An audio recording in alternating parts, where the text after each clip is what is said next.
ఒక పక్క నీరు రావాలి, వ్యవసాయం బాగుపడాలి, ఇంకో పక్క యువత ఇప్పుడే అశ్వత్ రెడ్డి గారు చెప్పినట్టు ఈ రాష్ట్రంలో యువతకు ఉద్యోగాలు ఇప్పించే బాధ్యత, పరిశ్రమలు అభివృద్ధి చేసే బాధ్యత ఈ ప్రభుత్వానిది. అమరావతి ఇప్పుడే నేను చూశాను, అశ్వత్ రెడ్డి చాలా మంచి పని చేశాడు. నిన్నటి వరకు మనకు అడ్రస్ లేదు. ఈరోజు గర్వంగా మీ రాజధాని ఏదంటే నా రాజధాని అమరావతి అని చెప్పి ధైర్యం మనకు వచ్చింది. మొన్నటి వరకు 3 రాజధానులు 3 ముక్కలాట. ఎక్కడన్నా బయట పోయి అడిగితే మీ రాజధాని ఏదంటే చెప్పలేక నామోషి. సర్వీస్ కమిషన్లు అడిగితే వాళ్ళు బిక్కముఖం వేసే పరిస్థితి. అమరావతి ప్రజా రాజధాని. మన పురాణాల్లో అమరావతి దేవతల రాజధాని. అలాంటి రాజధాని ఒకటే మీకు అందరికీ విజ్ఞప్తి చేస్తున్నా, తెలుగు ఆంధ్రప్రదేశ్ రాష్ట్రానికి ఒకే రాజధాని, అదే అమరావతి. దేశమంతా మనతో నిలబడ్డారు. అన్ని రాజకీయ పార్టీలు సపోర్ట్ చేశారు. 50 పార్టీలు ఉన్నాయి కేంద్రంలో. రాజ్యసభ, లోకసభ 2 సభల్లో కలిసి 50 పార్టీలకు ప్రాతినిధ్యం ఉంది. 49 పార్టీలు సపోర్ట్ చేశారు. ఒకే ఒక పార్టీ దిక్కుమాలిన పార్టీ. ఏ పార్టీ అది? ఏ పార్టీ అది? అంటే ఈ రాష్ట్రానికి ద్రోహం చేయడం అవునా కాదా అని అడుగుతున్నాం మిమ్మల్ని.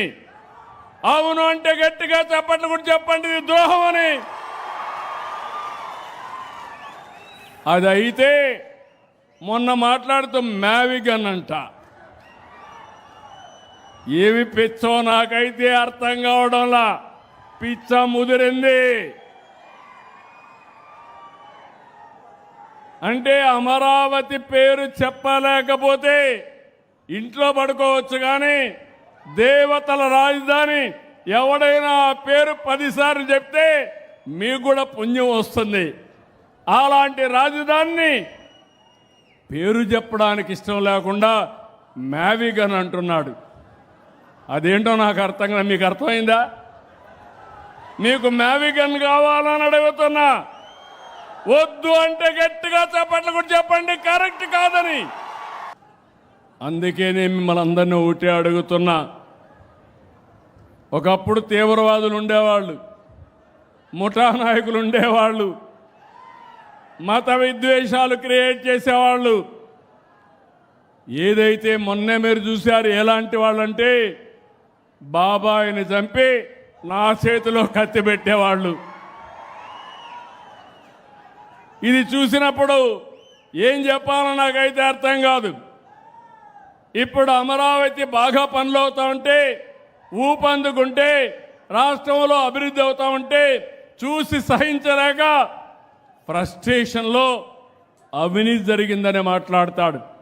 నేను ఒకటే మీకు గుర్తుపెట్టుకోండి, ఈరోజు ఆంధ్రప్రదేశ్ రాష్ట్రాన్ని 2047కి ప్రపంచంలోనే ఒక అగ్ర రాష్ట్రంగా తెలుగు జాతి నెంబర్ 1 జాతిగా తయారు చేసే బాధ్యత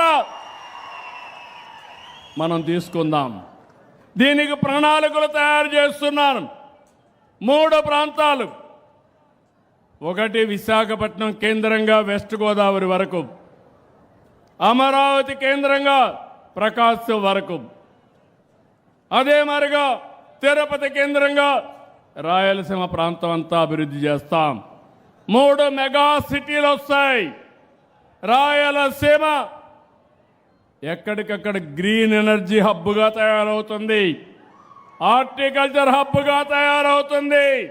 నాలెడ్జ్ ఎకానమీకి చిరునామా మన రాయలసీమని మరొకసారి విజ్ఞప్తి చేస్తున్నా.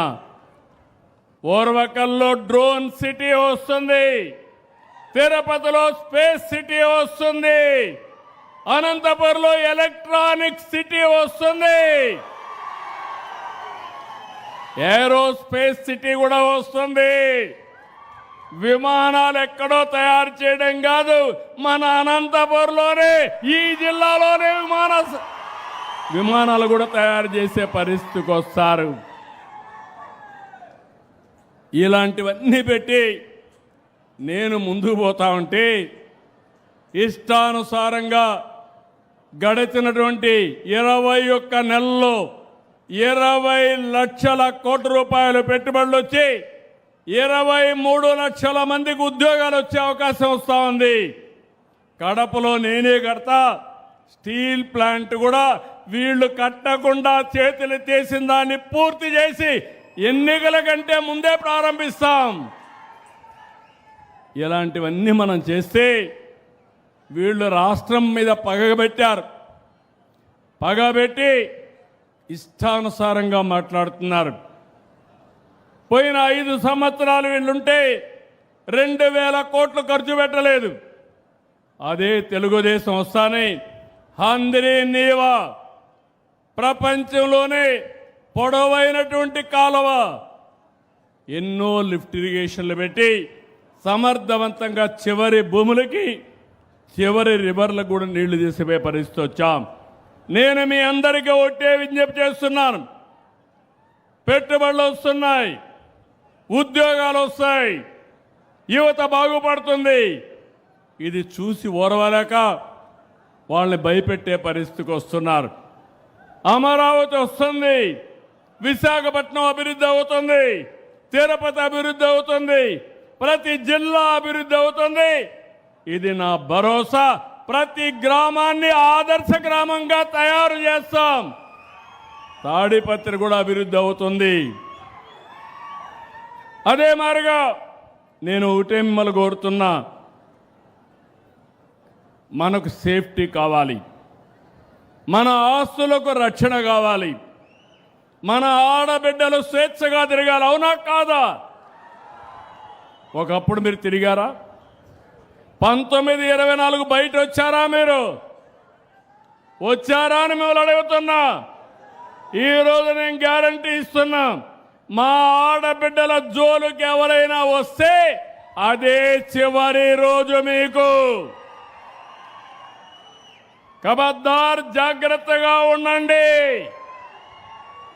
రెండోది, మీరు స్వేచ్ఛగా తిరగడానికి మీ ఆస్తులు కానీ మీ ప్రాణాలు కానీ కాపాడే బాధ్యత ఈ ప్రభుత్వానిదని చెప్పి కూడా నేను మీకు తెలియజేస్తున్నా. అలాంటి ఉంటే ఈరోజు నేరాలు ఘోరాలు చేసి తప్పించుకోవచ్చని నా మీద నేరం వేసే పరిస్థితికి వస్తున్నారు. నేను ఎప్పుడూ ఘోరాలు చేయను, నేరాలు చెయ్యను, హత్యలు చెయ్యను. హత్యలు చేసే వాళ్ళని మాత్రం ఏం చేయాలి? అందుకే తమ్ముళ్ళు, ఆడబిడ్డలు మీరు గుర్తుపెట్టుకోవాలి. నేను తీవ్రవాదుల పైన పోరాడాను. 30 ఏళ్లకు మునిపే పోరాడాను. ఆ రోజు పోరాడితే 2003లో వెంకటేశ్వర స్వామికి నేను పట్టు వస్త్రాలు సమర్పించడానికి పోతా ఉంటే 23 క్లేమోర్ మైన్స్ నా మీద బ్లాస్ట్ చేస్తే దానికే భయపడకుండా మీ ఆస్తులు మీ ప్రాణాలు కాపాడడానికి పూర్తిగా పనిచేస్తున్నా. అలాంటప్పుడు ఇవన్నీ కూడా నేను భయపడే పరిస్థితి రాదు. దేవాలయాలపైన దాడులు చేస్తారు, ఇదేంటని అడిగితే ఎదురు దాడి చేస్తారు. ఇదెక్కడ నీచమైన సంస్కృతిని అడుగుతున్నా. దేవాలయాలపైన ఇప్పుడు తిరుపతి పోయారు మీరు నిన్న మొన్న, ప్రసాదాలు బాగున్నాయా లేదా అని మిమ్మల్ని అడుగుతున్నా. దర్శనాలు బాగున్నాయా లేదని అడుగుతున్నా. బాగున్నాయంటే గట్టిగా చేపట్లు కూడా చెప్పండి బాగున్నాయని.